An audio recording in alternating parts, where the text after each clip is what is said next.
Conçu et produit par le fabricant d'avions américain Convair, c'était le premier bombardier opérationnel américain capable d'atteindre des vitesses de Mach 2 et de grandes altitudes, pour éviter les intercepteurs soviétiques. Le B-58 Hassler a été développé pour le commandement aérien stratégique, ou Strategic Air Command dans ses initiales en anglais, au milieu des années 50. Il est entré en service en mars 1960 et a été exploité pendant une décennie par 2 ailes de bombardier du Strategic Air Command. Il était considéré comme un avion difficile à piloter, imposant une lourde charge de travail à son équipage de 3 hommes. Malgré sa technologie sophistiquée, sa flexibilité opérationnelle a été limitée en raison de son coût d'exploitation élevé et des changements dans les missions stratégiques. Avec l'apparition de missiles solaires à haute altitude, cela a rendu sa vie opérationnelle relativement courte, de 1960 à 1970, jusqu'à ce qu'il soit remplacé par le F-111, un avion plus économique à exploiter. Bienvenue dans une nouvelle vidéo d'Aéropédia.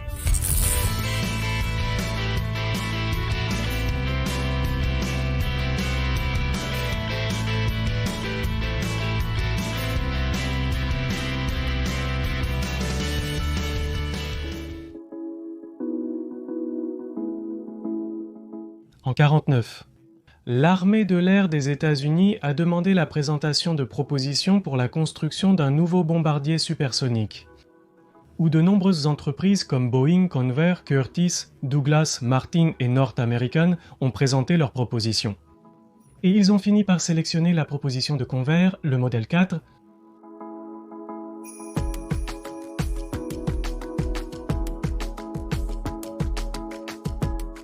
XF92 ALE-Feu. Un 0, 2 avec une aile delta pure, a conçu le modèle 4 autour d'une grande aile delta. Cela offrait un bon volume interne pour le carburant et les systèmes de soutien.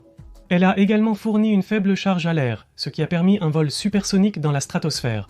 Moyenne, entre 50 000 à 70 000 pieds, soit environ 15 000 à 21 000 mètres. Les configurations étudiées impliquaient de faire correspondre cette delta avec un fuselage relativement mince qui pourrait accueillir un équipage de 2 ou 3 personnes.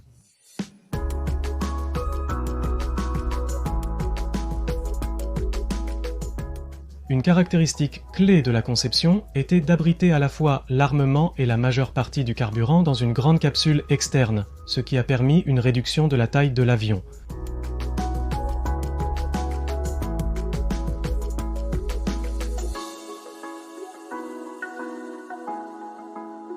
C'est pendant cette phase de développement que Convair a décidé de tirer parti des développements récents réalisés par General Electric, choisissant la configuration de 4 moteurs J79 en gondole. Sous les ailes, c'était le même moteur qui a ensuite été utilisé par les F-104 Starfighter et les F-4 Phantom II.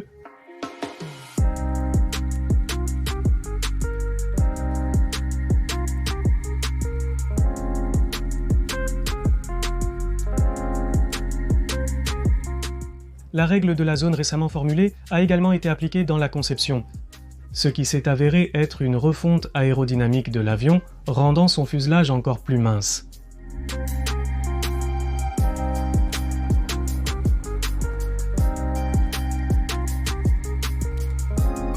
En février 1953, l'armée de l'air a émis un contrat pour développer 2 prototypes du design de Convair.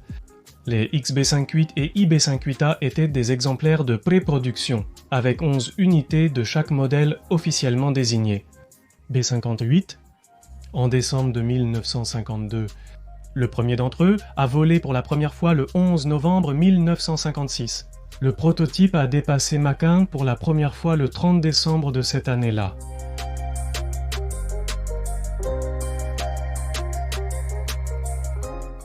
Un total de 116 de ces avions ont été produits, dont 30 avions d'essai et 86 modèles de production B-58A.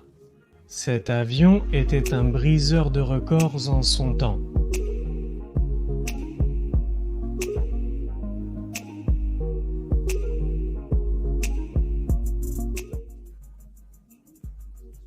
En 1961, le commandant Henry Duchesne-Fort et son équipage ont battu le record de vitesse sur circuit fermé de 2000 km. pour n'en nommer qu'un parmi eux.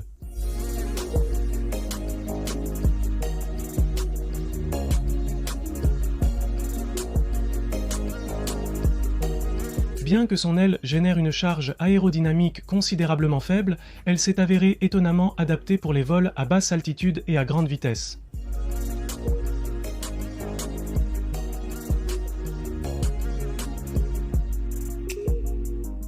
Pour se protéger de la chaleur générée pendant le vol à Mach 2, le compartiment de l'équipage, les puits de train d'atterrissage et les zones où se trouvaient les systèmes électriques ont été pressurisés et climatisés.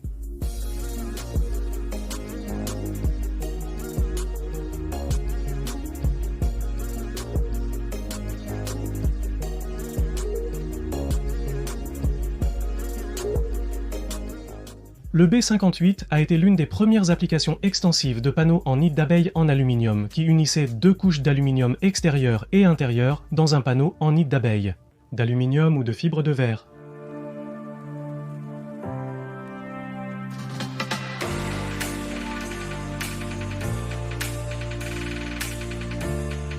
Ce qui constituait sa caractéristique la plus novatrice était son long conteneur de charge ventral, c'est-à-dire sous le fuselage de près de 19 mètres, avec un pod de charge intégré dans sa conception aérodynamique pour le transport de carburant externe. Mais il possédait également un radar à longue portée à l'avant, une bombe nucléaire, un équipement de guerre électronique et des lanceurs de chaff et de fusées éclairantes, totalement intégrés à la conception originale de l'avion. Dès le début, celui-ci pouvait être facilement remplacé par d'autres conteneurs.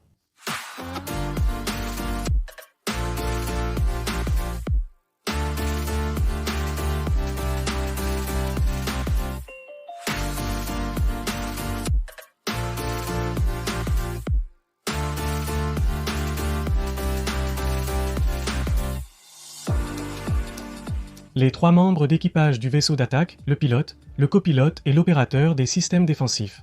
Radar et guide d'attaque qui pouvaient contrôler tout l'escadron de combat sur le territoire ennemi sans l'aide des radars de base au sol.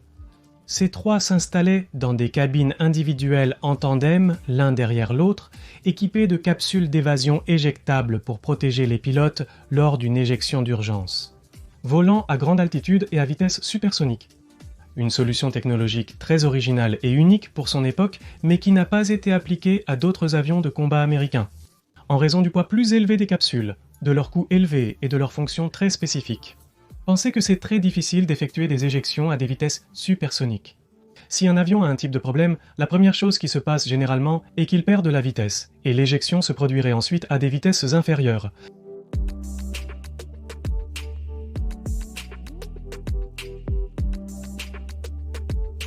Il a un train d'atterrissage haut, monté sur un trépied spécial avec des barres de double triangle. Le train d'atterrissage avant, avec deux roues, se lève vers l'avant pour être rangé sous le cône radar avant du vaisseau. Le train d'atterrissage principal avait 8 petites roues de chaque côté et était rangé sous les...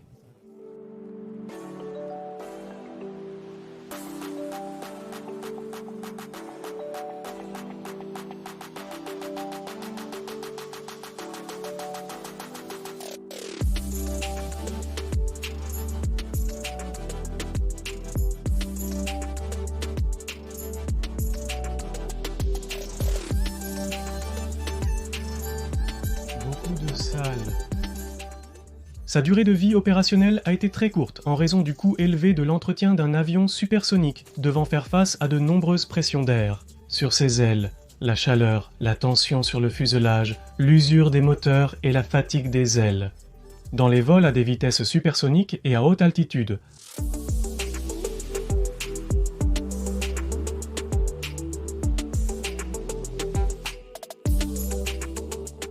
En raison de l'apparition de nouveaux missiles tactiques plus précis, ces bombardiers supersoniques à longue portée sont devenus obsolètes et le développement de nouveaux modèles de production en série n'a pas été poursuivi.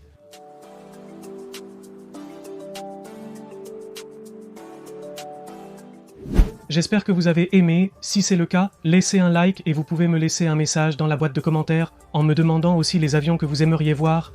Les plus recherchés apparaîtront graduellement. Jusqu'à une nouvelle vidéo d'aéropédie.